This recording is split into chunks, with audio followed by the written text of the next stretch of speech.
Alrighty, so now we have the recording started. Now, at this time, we would ask that you all please mute your mics for the best sound experience. Otherwise, the feedback could interfere with the information we'll be sharing with you today. So without further ado, here's Miss Crystal Escobedo. Hi, thank you for that introduction, and thank you everybody for coming today. My presentation is going to be centered on how to help you later on and also while you're here in college. So let me give you a little bit of background of what we're going to be going over. So first of all, I am a philosophy instructor. I've been teaching here at EPCC for over 10 years now. And along the way, I've done a lot of research. I've been to a lot of presentations and conferences on how best to help students, not just while they're in my classroom, but also succeed outside the classroom. So in this presentation, I do want to talk about your future. I'm pretty sure you've thought about your future already. So I just want to give you some context about your future in terms of something that I learned from attending a conference called Global Minded, which the focus of was being able to give people what they need in order to be successful in life. So while at this conference, the need for marketable skills was something that was made very apparent. So then after I attended that conference, I started looking at things differently. So in this presentation, I'm going to go ahead and talk about how we can eliminate some of those barriers so that we can achieve equity and justice. And it all starts with awareness. And also, to think about those classroom practices we can do to make sure that there's good interaction between instructors and students, of course, with the focus on student success. And then after I cover that, I want to give you some tips on how to take action. And by that, I mean, how do you start preparing for your future now through building these marketable skills? So we're going to talk about the classes you can take, the skills that you can acquire with certain classes, and then also, very importantly, how to choose the instructors that will help you along your way. So then let's talk about your future and the role of education. So I'm not sure about the demographics, but I can bet that at least some of you are students. I do have to warn you, this is going to be an interactive presentation, so I'm going to be asking you questions as I go. And the first thing I would like to ask you is, why did you decide to pursue an education? So what is it about getting an education that would be important for your future? And you can use the chat to write down your answers, and then I could just read your responses. So I have better job from Patricia. That's right. So getting an education can help you later on to support your family, to get a good job. Great. So those are great answers. Okay, good job. So it seems like that's the common idea, right? More opportunities, better job, and that's why we come to EPCC or other institutions to help us with that, precisely a stable future. So then, yes, to support yourself and your family. So there's a lot of economic opportunities that come from getting an education. Now let me ask you this. So why do you think education helps you get a better future? What do you all think?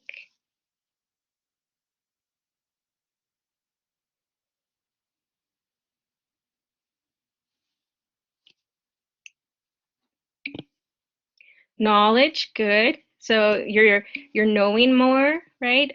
Okay, so then you're getting trained. You gain skills. These are all great answers. Exactly, you develop your critical thinking, your knowledge.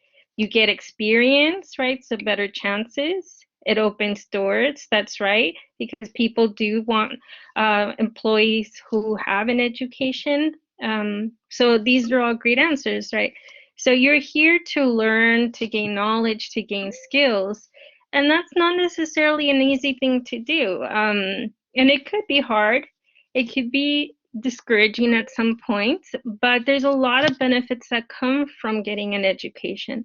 And even though the goal is to get a degree so that we can, present that certificate that shows that we've gone through the education, overall, there's a transformative experience with education that we're going to talk about later on. And that's right. You get to interact with more people, so you get to build those skills, right? So then let me tell you about Global Minded. So this is a conference I went to about 2 years ago in the summer. They usually have it in June, although now with COVID, things are really different. They do have virtual presentations almost every month, but the one I went to was a face-to-face conference focused on equity. So this here conference is not just for people who are in college. You had captains of industry there. So there were people representing Google and LinkedIn and Amazon. So there were different people from all sectors. And there were also students there too. So the main idea here with this conference is to give not just educators, but everybody from different parts of the world a better understanding of what equity is and how we can help each other make sure that we get what we need so that we are successful. So at this conference, there were big questions for educators. And like I said, there's people from all over sectors, not just educators. But one of the big questions that people kept asking these captains of industry, like people running Google or having high positions in those companies, were these questions. So what can instructors and colleges do to better prepare students? And then a follow-up question that is very important, well, are we doing a good job at preparing students? And the answers might be a little surprising for you. A lot of these captains of industry were saying that even though people who are graduating from college are gaining knowledge about a particular area, they're kind of more and more lacking on the skills area. So we're preparing students in some sense, but in another sense, we're not. And there was this huge dialogue on how institutions can prepare students better. The idea here is that as we're preparing students, we're focusing maybe too much on content and not enough on the skills that they actually need their employees to have. So these skills are things like critical thinking skills, and we'll get to those in a little bit. I just kind of wanted to give you a taste of what those are. Because they say, okay, I can train my employee to do technical things, but what is harder for me to do is to train them how to think critically, train them how to communicate, train them how to have good time management skills. So then there was this understanding that if we are to prepare students, then we have to do a better job at training them with these skills.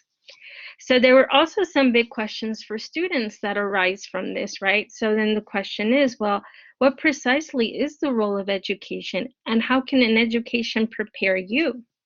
So we discussed these a little bit already, but then that leads to a very, very important question for you to ask. Well, are your courses really preparing you? So then those are the type of things that I would like you to think about as I go through the presentation. So now let's get to what these skills are.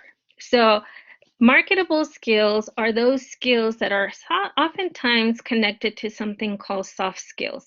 So these are the skills that you build in order to be able to do things like communicate properly, have good organization, work well with others in teamwork, being punctual, so time management skills.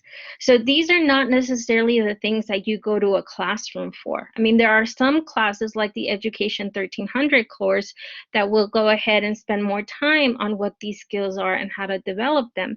But if you were to take, say, like a philosophy class or a biology class, you might not necessarily get content on what these skills are.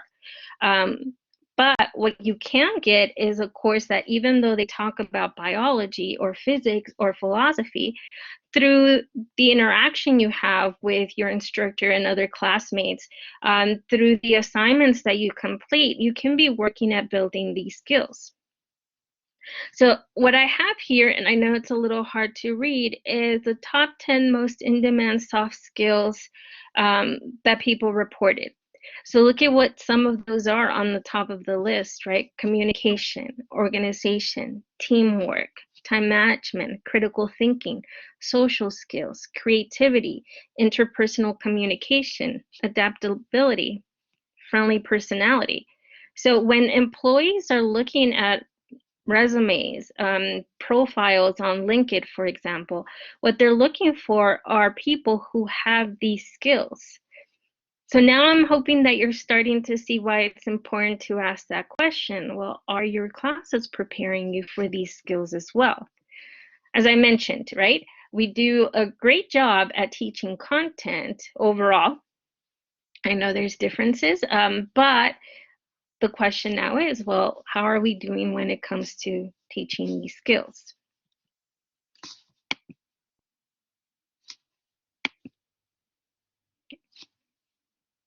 So here are some of the more common marketable skills from a different source. So I mentioned some already, like time management, critical thinking.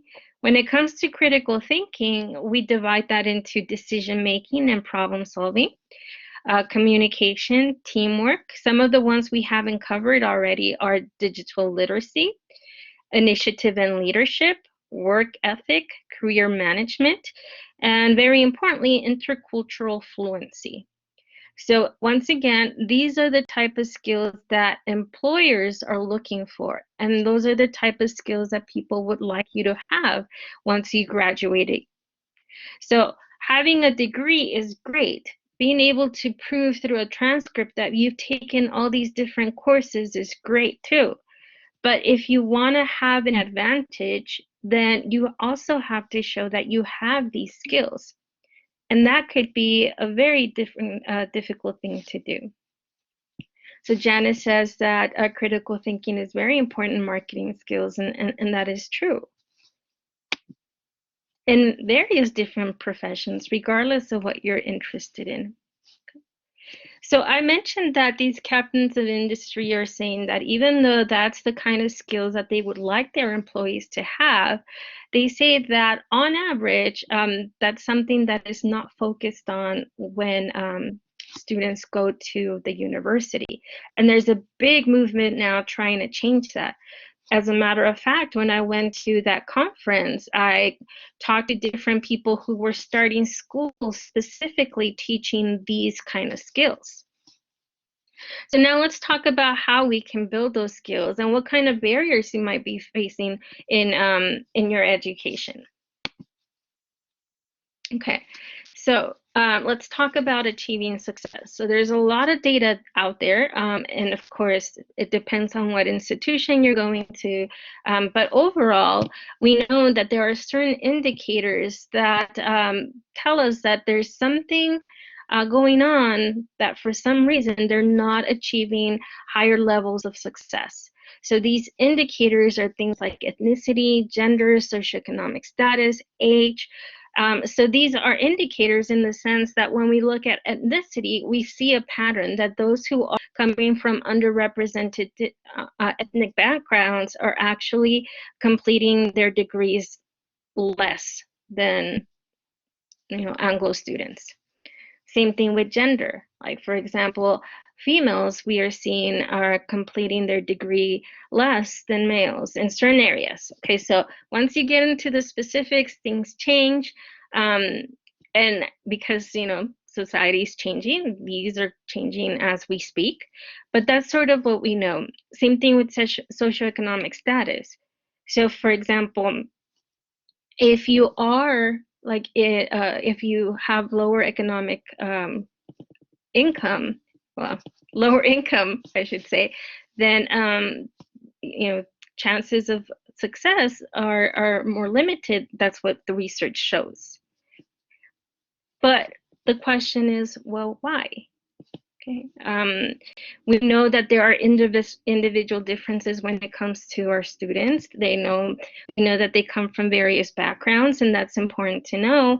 But please keep in mind that nobody is saying that just because you are female, or that you're coming from a low income family, or if that you are coming from a Mexican or Latino background, that you're kind of doomed to failure, because that is not the case. There's a lot of people out there who are that are part of these indicators or groups, and they do well.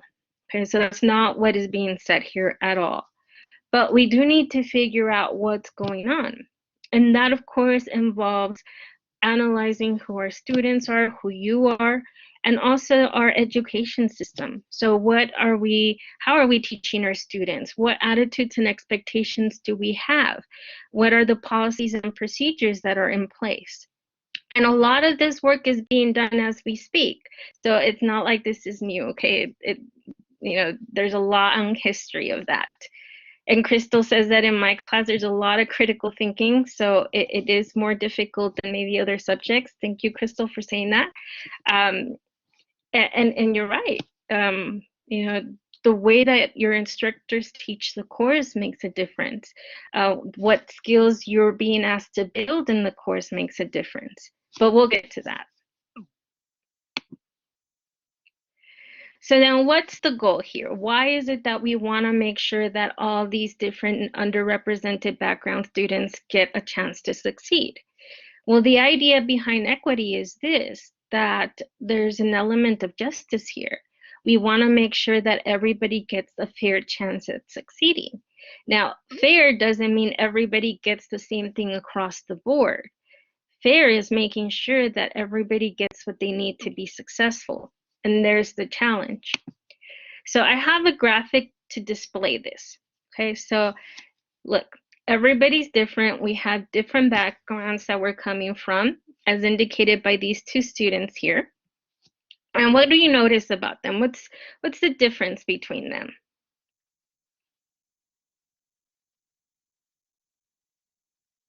There's like an obvious difference between these two students in the graphic. Exactly, their height, right? So that's not something that we can control. Some people are going to be taller than others. That happens naturally.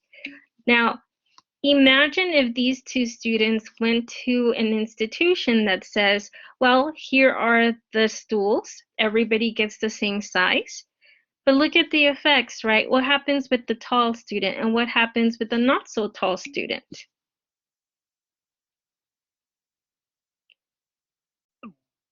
So say they had homework and they needed books to do their homework. Exactly. So one of them is not going to be able to get the books while the other one will. So who do you think is going to do better on the assignment? The one who has the book or the one who doesn't?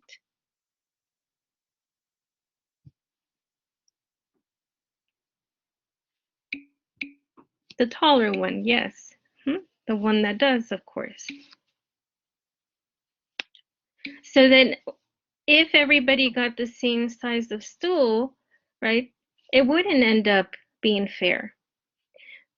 Now, as an institution, as an instructor, as just people in a community, what we want to do is kind of account for those differences so that everybody does get a fair chance at success. So, for example, if we have different stool sizes, then the student who is not so tall can now reach the books. And that's what we want. So one of the things that we need to make sure of is that you all get the skills that you need so that you have the opportunity to compete when you do get your degree and you're out there looking for a job. Thank you. So Janice says it's an excellent example, so thank you so much. And that's like kind of what you want, right? Imagine everybody has the same piece of paper once they graduate, a diploma that says you've completed your degree.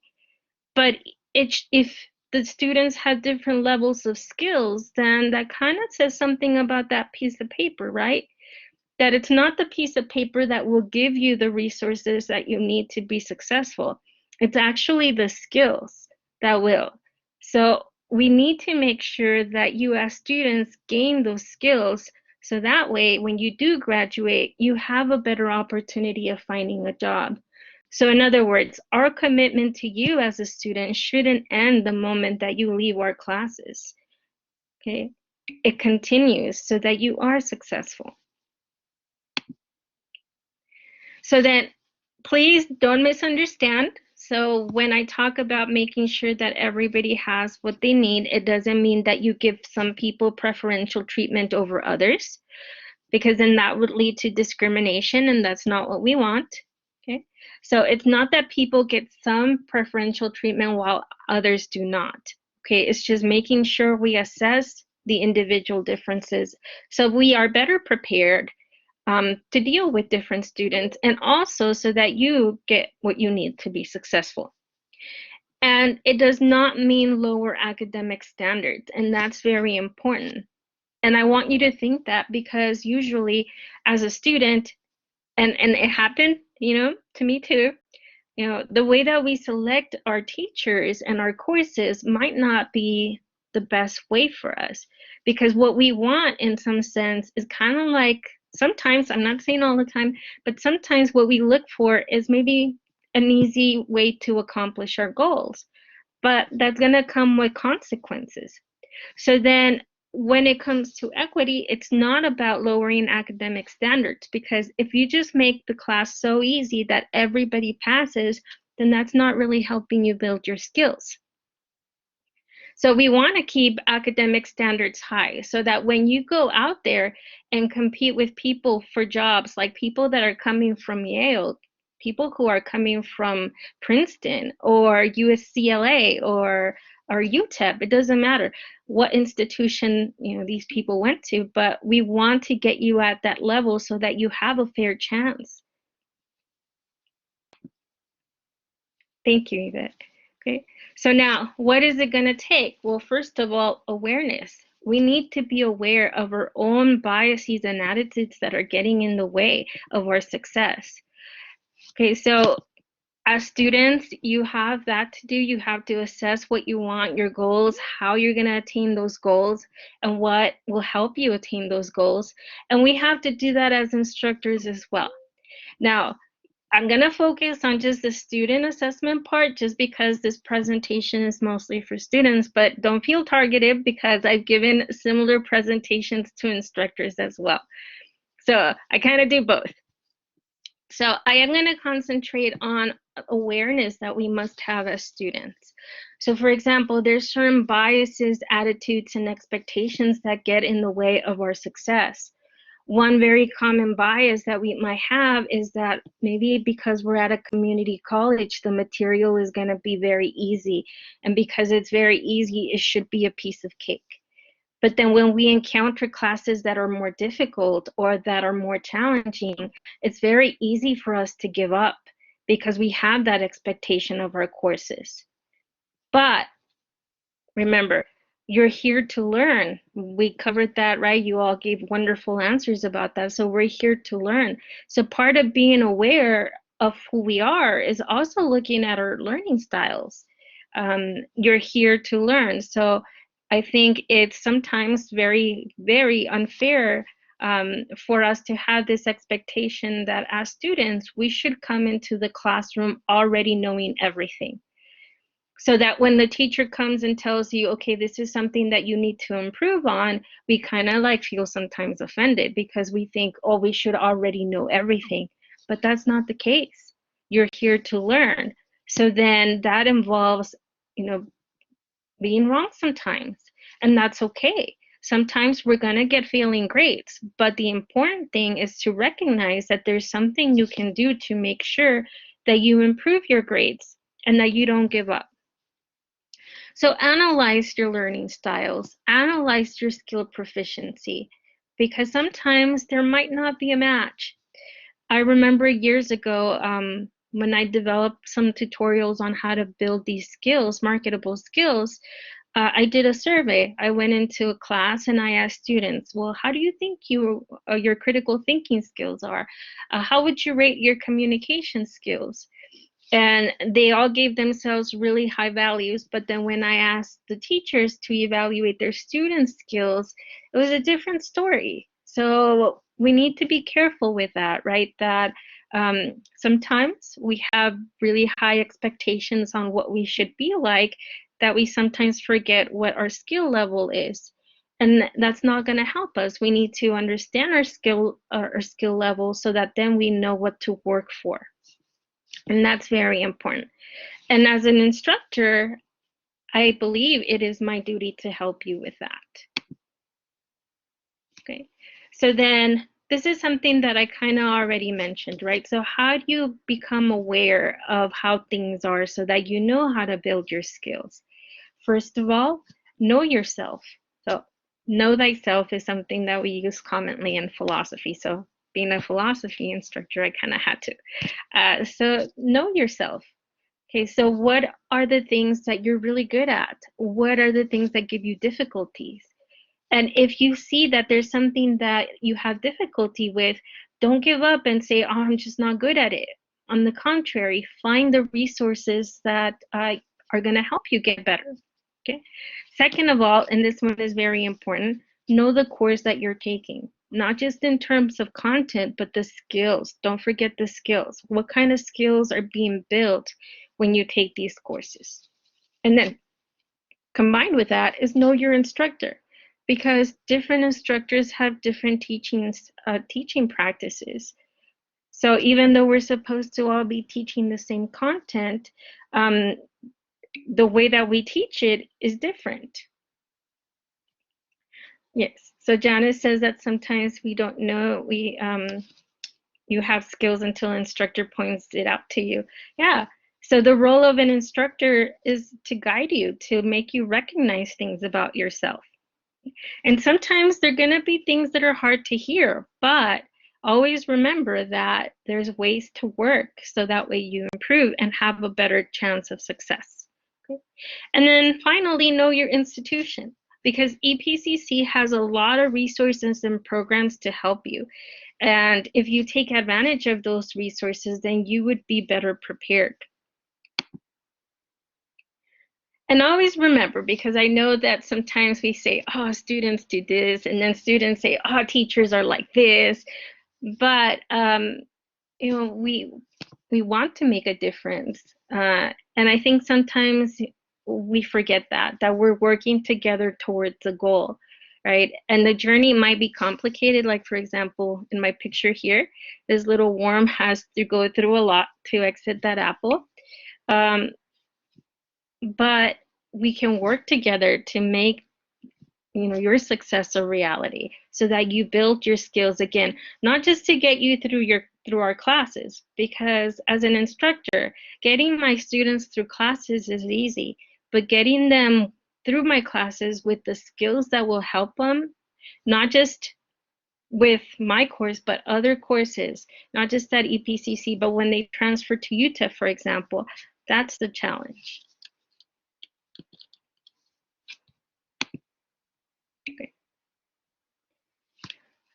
Okay, so now let's talk about, well, how can EPCC help prepare you?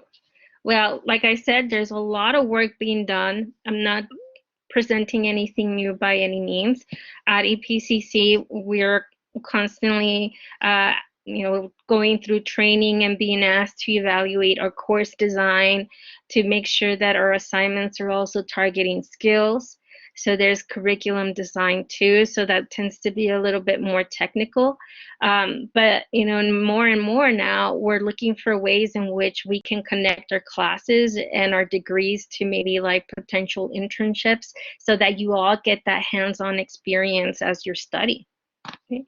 Now, there's other things that can be done, right? So for example, there's a lot of student clubs, there's service learning program, there's conferences, there's university programs. So even like right now, if you look at your myepcc.edu account, when you log on, there's a lot of opportunities there that you can participate in.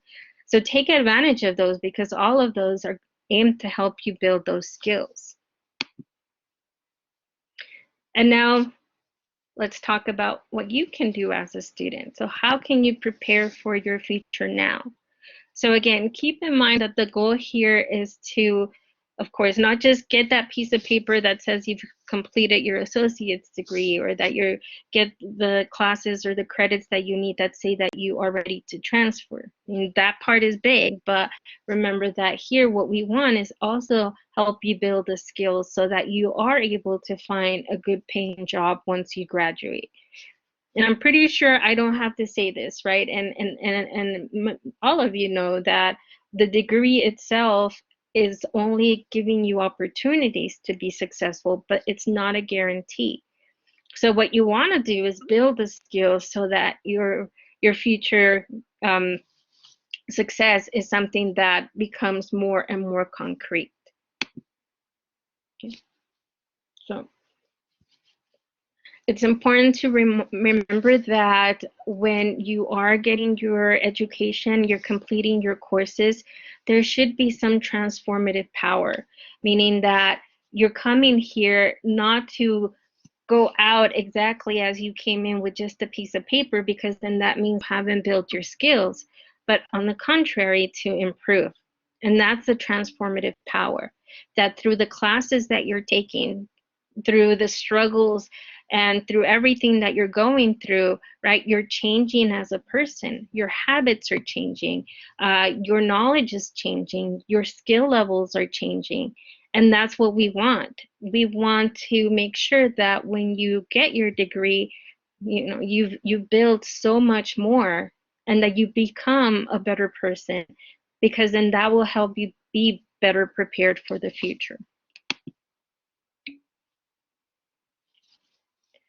Yes, you're welcome. So now let's talk about your agency, like the power you have to change your future, because we can provide the opportunities, but ultimately the power lies in you. You're the one who's going to change. You're the one who can take advantage of these opportunities. And this is how you do it. First of all, choosing your classes. Now, I know we do have a degree plan, and I know there are classes that you absolutely have to take in order to get your degree. But don't think of these as just kind of things that you have to check off. Think about the value that each course offers you and why they're mandatory courses. So what is it that you're learning in these courses? Sometimes you're going to have options. So sometimes, for example, you can choose from an introduction to philosophy course to a world literature course. So sometimes there's going to be options. Sometimes you just have to take those courses. But in choosing your classes, just recognize that that's a choice that you're making, that you're working towards your future. So as you're choosing the classes, look at the content and look at the skill that you're going to be gaining, because both are going to be very important. Moving on, choosing your instructors. This is a big one. Now let me ask you all, how do you usually choose your instructors? You can type it in the chat.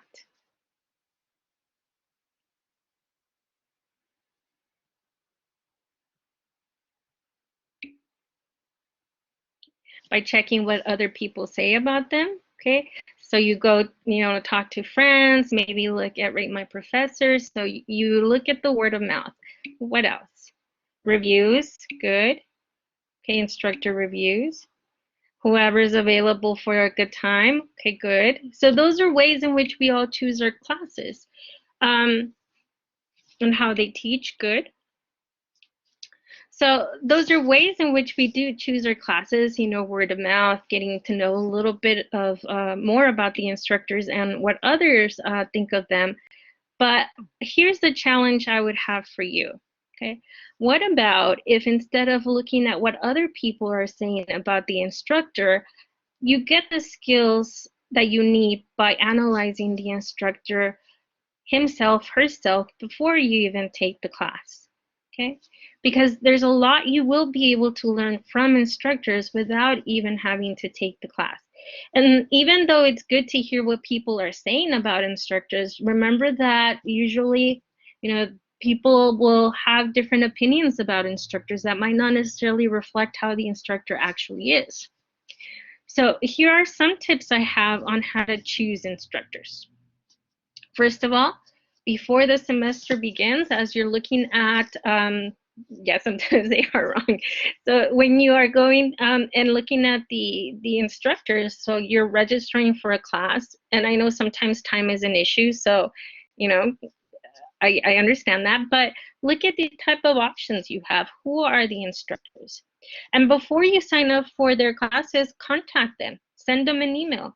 Say, I'm thinking of taking your class. Can you tell me a little bit more about that? And you will be able to know a lot about the instructor in your interactions with them. Like, for example, do they take a long time to respond, or do they respond right away? Because I know sometimes students say, well, I contact my instructor and they don't get back to me for 2 or 3 days. So if that is something that is a problem, then contact them and you'll be able to see. If and this is like a personal bias here, so I'll admit that, but if an instructor takes the time to respond to you, even though you're not a student of his or hers, then that's a good sign, because that means they're attentive and they will address your needs in a timely response. Another thing you can do, and I know this is harder to do because of the pandemic and most of the classes being online, but when we go back to face-to-face, audit their courses. You can send your teacher, the instructor, an email and say, I'm thinking of taking your class. Is there any way I can go and sit in for one lesson to see what kind of, style you have? And some of them will say yes. I think most of them will say yes, but there's differences. But then when you're in the classroom, you get to see how they teach, and you'll get a taste of their methods. And then also, one of the things that you can do is check their syllabus, because in their syllabus, you'll be able to know their policies and procedures. Like, for example, if they accept late work, what are their requirements, what kind of assignments you will have. I think checking the syllabus is, to me, at least I think, the most valuable tip I can give you. And all the syllabus, the syllabi from your instructors are available publicly through the EPCC webpage. So you have access to all of the instructor syllabi. So you can look at that. Look at their policies, look at their assignments to see if this is a class that will help you build the skills that you want to build the skills. And again, take advantage of the resources that you have, because here at EPCC, there are many. Also, one of the things, and I know this is going beyond maybe what we have planned at this level for education, but you can do some research on what kind of career opportunities there are. So one of the things that I do recommend highly is the service learning program, because, and I know this is like pre-COVID, but there were a lot of agencies there that you could go and volunteer with or give service to, that would give you a taste of what your career would be like if you chose to follow a path. So maybe there might not be opportunities for internships, but there are opportunities to do service learning. So for example, if you're thinking about going to social work, you can go volunteer at an agency like, there's different agencies like that, but maybe the opportunity centers, so you get a taste of like the different issues that people have in society. If you're thinking of going to law school and becoming a lawyer, you can look at the Advocacy Center for Children, because they take volunteers. If you're looking to become a nurse or a doctor, there are many clinics out there that actually want volunteers. So you can get a taste of what it would be like, and along the way, you can get really connections. You can get letters of recommendation. Awesome, Crystal. I'm glad that you have. But there's a lot of things that you can do to better prepare you for your future. Okay. Another thing that I would recommend is something like consider unlikely paths. So say that you wanted to be a lawyer, or you want to be a doctor, and you're thinking, okay, I have to do everything I can to get into medical school, and I need to do everything I need to do to get into law school, which is great. Okay. But know a little bit more on what kind of courses will help you with that. And the reason why I say this is because oftentimes many courses get overlooked because people think there's not that direct connection to their field. So for example, the humanities. I'm going to pick on philosophy because that's my field. That's the one that I know the best. But other humanities courses like history and literature will also help with this, okay? But usually people are so focused on the STEM fields because there's a lot of career opportunities in those areas, which is great. But oftentimes they neglect the humanities and they think that humanities are easy and just electives that you kind of get over. But what people often forget is that courses in the humanities train you to get the skills that you need, those marketable skills that employers are asking for, like how to think critically, how to be an active listener, how to be a leader, how to be able to write properly, how to verbally communicate efficiently. So all of those skills are being built in these courses. So whenever you do take a literature course or a history course or a philosophy course, keep in mind that even though there might not be a direct connection to what you're studying, nevertheless, these courses are really helping you build your skills so that you are successful in the future. So now, to demonstrate that, I'm going to have some interaction here. So here's my question to you all. On average, people who receive a bachelor's degree in which of the following fields will earn a higher income after 10 years of employment? So these are your options: nursing, psychology, philosophy, accounting, biology. So what do you all think? So give me your answers.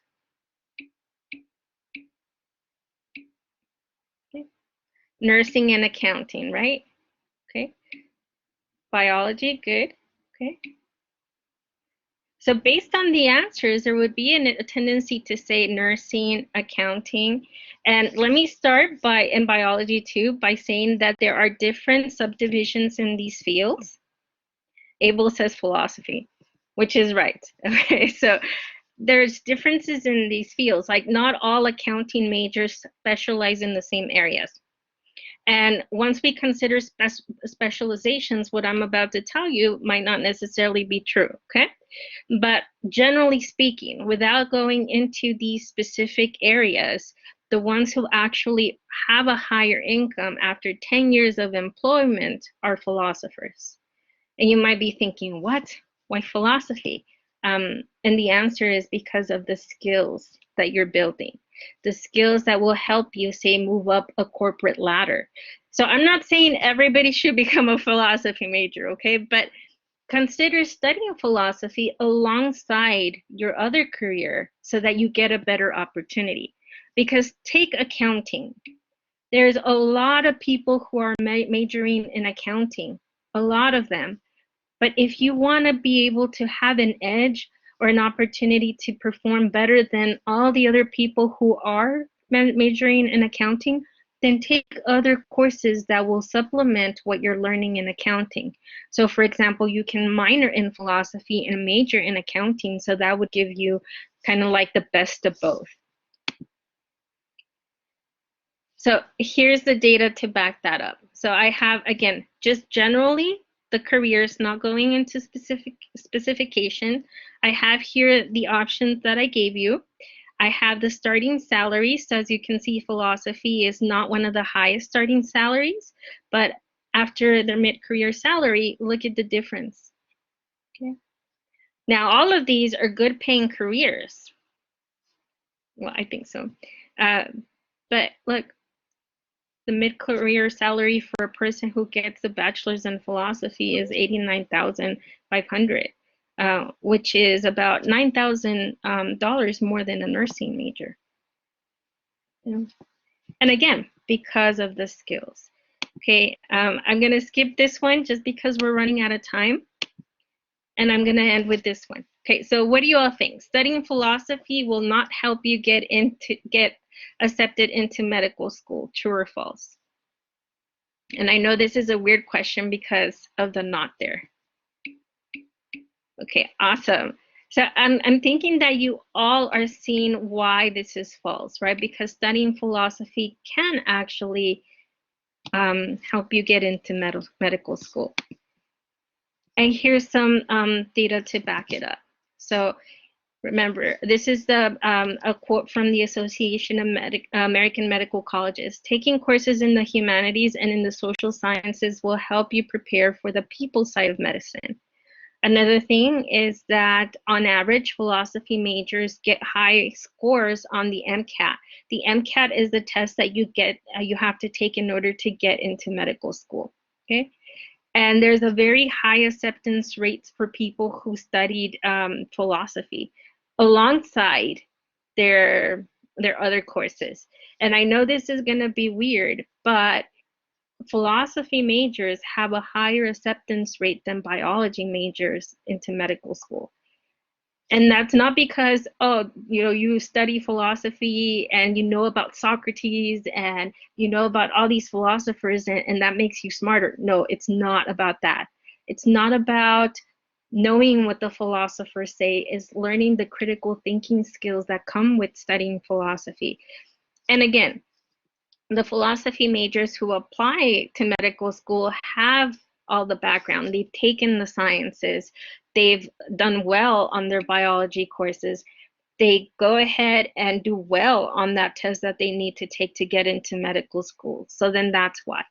And I'm not going to show this video here, but if anybody wants to see how to get into medical school, I would recommend this YouTube video. So you can like take a screenshot of that and then watch it whenever you can so that you can see like what you would need to do to prepare for medical school now. Thank you, Patricia. She posted it on the chat. Okay. And if you feel like maybe you can use more training on your skills, like your marketable skills, I do want to let you know that I oversee the philosophy tutoring lab, and as part of the tutoring lab, I do give special workshops on the marketable skills.